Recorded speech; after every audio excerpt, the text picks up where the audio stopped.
कमीना ससुराल पार्ट 1। दोस्तों, आज की कहानी थोड़ी गंभीर है। ये समाज के एक ऐसे पहलू को दर्शाता है जिसके बारे में जानते सब हैं पर करते कुछ नहीं। एक लड़की जब शादी करके ससुराल आती है तो कई सपने संजो कर ले आती है, और दूसरी ओर सास ससुर शादी से पहले जिसे बेटी बेटी कहकर बुलाते हैं वही उस बेटी को तो भूल ही जाते हैं। आइए आज हम एक नज़र डालते हैं समाज की ऐसी एक सच्चाई पर। यह कहानी शुरू होती है पानीपत के एक शहर में, जहां शुभी अपने माँ बाप और भाई बहन के साथ रहती है। शुभी एक हंसती खेलती और मनमौजी लड़की है। एक दिन, अजी सुनती हो आप? हाँ जी कहिए। वैसे भी मैं देख रही थी, काफ़ी देर से किसी सोच में डूबे हैं आप। मैं सोच रहा हूँ कि अब शुभी बड़ी हो गई है, समय आ गया है उसके हाथ पीले करने का। इतने में शुभी भी आ जाती है। ओके गाइस, बाय, मैं कॉलेज जा रही हूँ। अरे शुभी, तेरा प्रेजेंटेशन है ना आज? प्रेजेंटेशन? ओह हाँ, प्रेजेंटेशन है, मुझे लेट हो रहा है, बाय बाय बाय बाय। ये कहकर शुभी भागकर घर से चली जाती है। हाय मोहित, कहाँ हो तुम? अच्छा सुनो। शुभी एक मिनट मैं आ रहा हूँ, फ़ोन रख दो।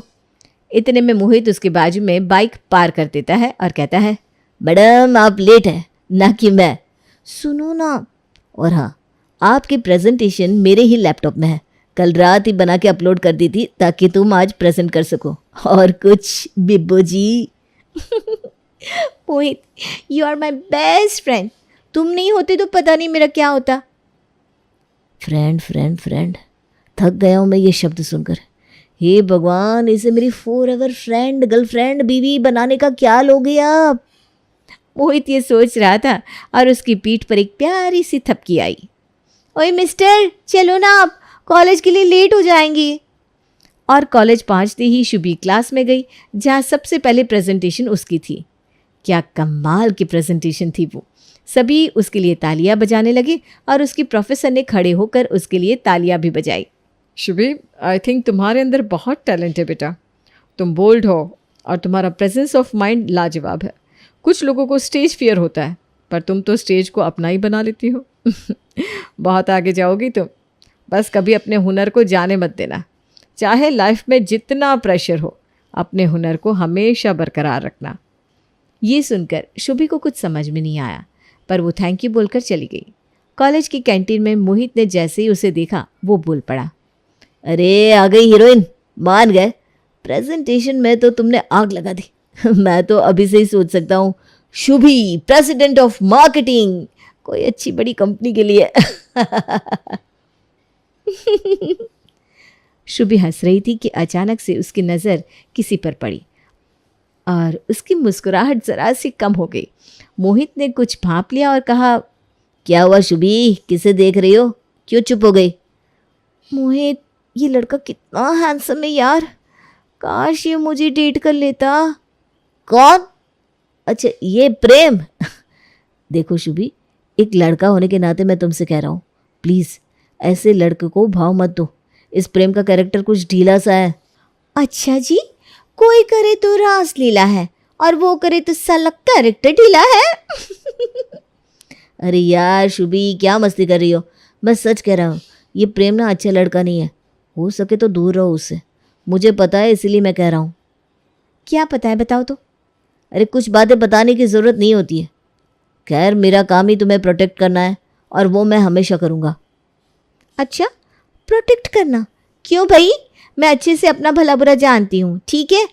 इतनी बड़ी हूँ, पढ़ी लिखी हूँ, समझदार हूँ। समझ गए जनाब? ओके ठीक है, चली जाओ, पर याद रखना ये लड़कों के लिए तुम सिर्फ एक और लड़की हो और कुछ नहीं। उस बात को सुनकर भी शुभी ने उसे अनसुना कर दिया और वहाँ से चली गई। इत्तेफाक से रात को रील्स देखते देखते उसके पास एक फॉलो रिक्वेस्ट आई। आधी नींद में जब शुभी ने वो रिक्वेस्ट देखी तो उसकी आंखें झट से खुल गई। प्रेम? ओह माय गॉड, ये तो प्रेम की रिक्वेस्ट है। मैं विश्वास नहीं कर सकती। ये कहकर उसने तुरंत उसकी रिक्वेस्ट एक्सेप्ट कर ली और एक मैसेज आया, हे गॉर्जियस। हाय प्रेम। मैंने तुम्हें आज कैंटीन में देखा और देखता ही रह गया। फिर तुम्हारे बॉयफ्रेंड को देखा तो नज़र घुमा दी। आई एम सॉरी, पर तुम्हारा चेहरा मेरी आंखों से हट ही नहीं रहा था। इसीलिए दोस्तों से पूछकर तुम्हारी आईडी ली और तुम्हें फॉलो रिक्वेस्ट भेज दी। वो मेरा बॉयफ्रेंड नहीं है, अच्छा दोस्त है। था, उससे ज़्यादा कुछ नहीं। अच्छा, पर वो तो तुम्हारी हर बात काफ़ी केयरफुली सुन रहा था, काफ़ी सीरियस लग रहा था वो तुम्हारे लिए। ऐसा कुछ नहीं है, बेस्ट फ्रेंड है बस, और मैं उसे उसके आगे और कुछ नहीं देखती। चलो थैंक गॉड। थैंक गॉड, क्यों? अब कुछ नहीं। तो मैडम अगर आप सिंगल है तो आप इस सिंगल लड़की के साथ कॉफ़ी पीने चलेंगी? ज़रूर, क्यों नहीं। Let me know where. वैसे तो कॉलेज के पास एक कैफ़े है, पर पानीपत के कैफ़ेज़ को कहाँ कुछ बनाना होता है। घर आ जाओ कल शाम को, वहाँ पर मैं वर्ल्ड्स बेस्ट कॉफ़ी बना कर पिलाऊंगा। कॉफ़ी बीन्स खास इटली से इंपोर्ट किया है मैंने। घर? अरे डरो मत, कुछ नहीं होगा तुम्हें, मैं हूं ना। अच्छा जी, शाहरुख, मैं हूं ना। ठीक है, फिर कल पक्का। अगले दिन शुभी कॉलेज का कहकर तो चली जाती है, पर वो कॉलेज पहुंचती नहीं है। मोहित उसका पूरा दिन इंतजार करता है, पर शुभी आती ही नहीं। उसके घर के पास बाइक पार्क करके हॉर्न बजा के भी उसने देखा, पर वो बाहर नहीं आई। ये शुभी कहाँ होगी? कहीं कुछ हो तो नहीं गया उसे? ठीक तो है ना वो? मोहित पूरी शाम बाइक पर पानीपत में जगह जगह उसे ढूंढता है, पर वो नहीं मिलती। फ़ोन भी ट्राई करता है, पर वो लगता ही नहीं। अंत में वो शुभी के घर के बाहर बाइक पार्क करके वेट करता है, और 8 बजे वो देखता है कि शुभी एक कार से उतरती है। बिना कुछ सोचे समझे वो उसके पास जाता है और कहता है, अरे शुभी कहाँ थी तुम सारा दिन? मैंने कितनी बार तुम्हारा फ़ोन ट्राई किया, तुम थी कहाँ? और ये फूल किसने दिए? किसके साथ थी तुम? अरे बस करो मोहित, मैं कोई बच्ची नहीं हूँ जो कहीं गुम जाऊंगी। और रही बात कि मैं कहाँ थी, क्या कर रही थी, किसके साथ थी, that's none of your business. अपने काम से काम रखो और हटो मेरे रास्ते से। अच्छा, नन ऑफ माई बिजनेस? पूरा दिन कॉलेज में वेट किया, शाम को पानीपत के चक्कर लगा लगा कर पागल हो गया, और तुम कह रही हो कि it's none of my business? It is my business. तुम लाइन क्रॉस कर रहे हो मोहित। तुम मेरे दोस्त हो, बॉयफ्रेंड नहीं, समझे? क्या लेना देना है तुम्हारा? लेना देना है शुभी, क्योंकि क्या? छोड़ो, तुम ना कभी समझी ना कभी समझोगी। बस अपना ख्याल रखना तुम, और कुछ चाहिए होगा तो मुझे बता देना। बाय।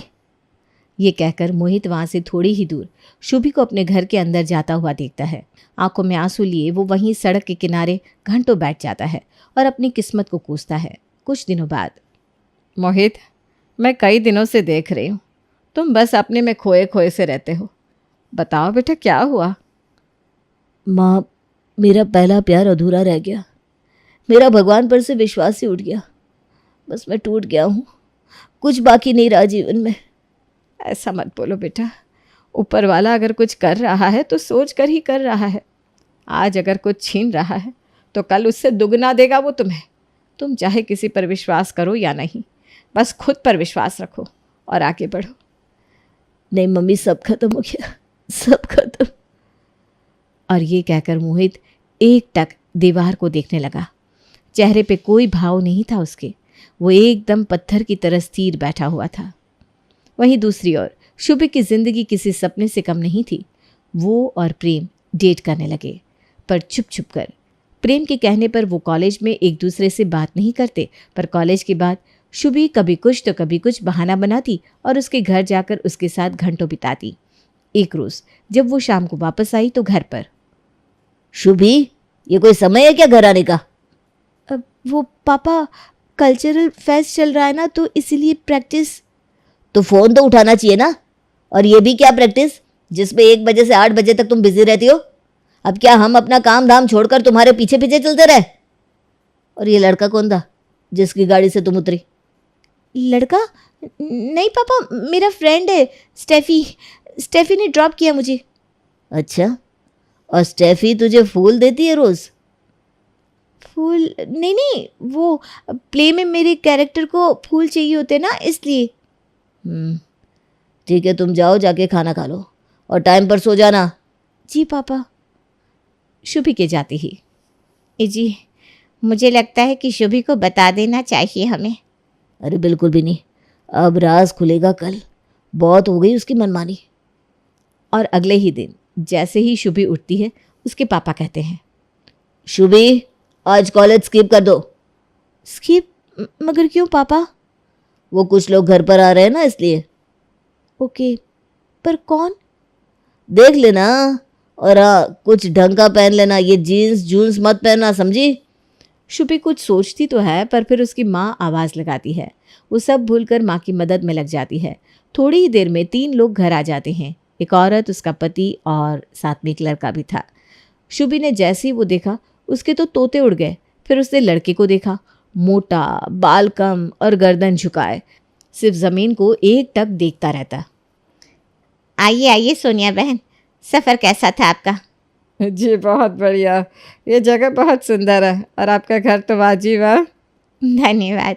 लीजिए आप सभी नाश्ता लीजिए, मैं शुभी को बुलाती हूँ। माँ शुभी को लेकर आती है। गुलाबी चूड़ीदार कमीज और आसमानी नीले रंग के दुपट्टे में शुभी बिल्कुल गुलाबी ताजमहल जैसे लग रही थी, जैसे कलाकार ने अपने कैनवास पर एक पेंटिंग उतारी हो। वो सब शुभी को देखकर उसे देखते ही रह गए। बेटा तुम तो बहुत सुंदर हो, तुम्हें कोई देखे तो देखता ही रह जाए। जी? इनका मतलब है कि तुम बहुत ही प्यारी हो। अच्छा शुभी, यह है हमारा बेटा रोहित। आप लोग जाइए और कुछ बात कर लीजिए। नहीं मम्मी, मुझे कोई बात नहीं करनी, मैं ठीक हूँ।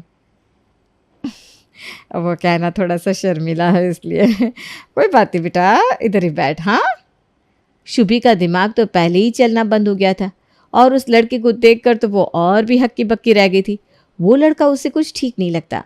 कुछ औपचारिक बातों के बाद लड़के वाले वहाँ से चले जाते हैं। उनके जाने के बाद, पापा, आपका दिमाग तो खराब नहीं हो गया? ये किस लहजे में बात कर रही हो अपने बाप से? अच्छा, आपको लहसी की पड़ी है। और वो लड़के वाले, यक! आप सोच भी कैसे सकते हैं मेरी शादी के बारे में? अभी तो मेरा मास्टर्स बाकी है, मुझे करियर बनाना है। मैं ये सब किसी बेवकूफ़ लड़के की बीवी बनने के लिए वेस्ट नहीं होने दूंगी। देख बेटा, दिमाग से सोच, दिल से नहीं। इनसे मैंने पहले ही बात कर ली थी। जानती है ये लोग कहाँ से हैं? बॉम्बे से। हाँ, बॉम्बे से बेटा। तो वहाँ जाएगी तो इस छोटे शहर से तेरी आँखें उस बड़े शहर में खुलेगी, और फिर हम भी तो आ सकते हैं ना उधर। एक मिनट, ये लास्ट में क्या कहा आपने? कि आप लोगों का आना जाना आसान हो जाएगा उधर? मतलब कि अपनी ऐश के लिए आप मेरी बलि चढ़ा देंगे? हरगिज़ नहीं। देख, हमने तेरा रिश्ता तय कर दिया है। ना वो दहेज ले रहे हैं, ना ही उनकी कोई खास डिमांड है। बस लड़की चाहिए उन्हें शुभी। अब शुभी डर जाती है और रात को फ़ोन पर प्रेम को सब कुछ बता देती है। तुम एक काम करो, कल सुबह मेरे बारे में बता देना उन्हें, मैं आकर बाकी सब संभाल लूँगा। हाँ प्लीज़, मैं तुम्हारे अलावा और किसी के साथ नहीं रह सकती। Please Prem, I love you. हाँ बेबी हाँ, डरो मत, हम लोग मैनेज कर लेंगे किसी तरह। और अगले ही दिन शुभी के घर आता है प्रेम। प्रेम को देखते ही शुभी के पापा उठ खड़े होते हैं और कहते हैं, जी कहिए, कौन है आप? आपका होने वाला दामाद। क्या क्या बक रहे हो तुम? जी हाँ, आपका होने वाला दामाद हूँ मैं। आपकी बेटी से बेइंतहा मोहब्बत करता हूँ मैं, और उसी से शादी करना चाहता हूँ। कैसा है ये बदतमीज लौंडा? और ये बच्चलन लड़की कहाँ गई? शुभी, मैं आज ही लड़के वालों को फ़ोन कर रहा हूँ। तुम्हारी शादी 15 दिन में हो जाएगी। ये सुनते ही शुभी अपने कमरे से भागती हुई आई। लाख मिन्नतें की, हाथ पैर जोड़े, पर कुछ फ़ायदा नहीं हुआ। उसने भागने की भी कोशिश की, पर किस्मत ऐसी कि लोग उसे वापस पकड़ कर ले आए। शुभी शादी करके मुंबई, जिसे आप बॉम्बे के नाम से जानते हैं, वहाँ चली गई। ससुराल में पहला दिन। शुभी, अरे ओ शुभी, इधर आओ तो। जी माँ जी, कहिए। एक काम करो, तुम पहले तो सबका खाना बना दो। मेरे और पापा जी के लिए तुम पहले चाय बना लेना, फिर नाश्ता सेट करके कपड़े धो देना, ठीक है? और कुछ चाहिए होगा तो बताना। जी मम्मी जी, पहले रोहित का टिफ़िन बना दो। ये रोहित रोहित क्या लगा रखा है? हाँ, रोहित जी कहो, समझी? रोहित जी, अरे पति है वो तेरा, कोई यार नहीं है। तेरे सारे यार होंगे पानीपत में, यहाँ ये सब नहीं चलेगा, समझी? और रोहित के लिए टिफिन क्यों? वो ऑफिस थोड़ी ना जाता है। रोहित जी ऑफिस नहीं जाते तो फिर? अरे वो शेयर मार्केट का काम करता है, वो घर से ही होता है। Share market? हाँ तो शेयर्स का काम करता है मेरा बेटा, पैसों में खेलता है मेरा राजकुमार। चलो, कुछ तो अच्छा हो रहा है मेरी लाइफ में।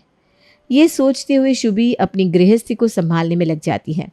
थोड़ी देर में उसके ससुर उसे आवाज़ लगाते हैं।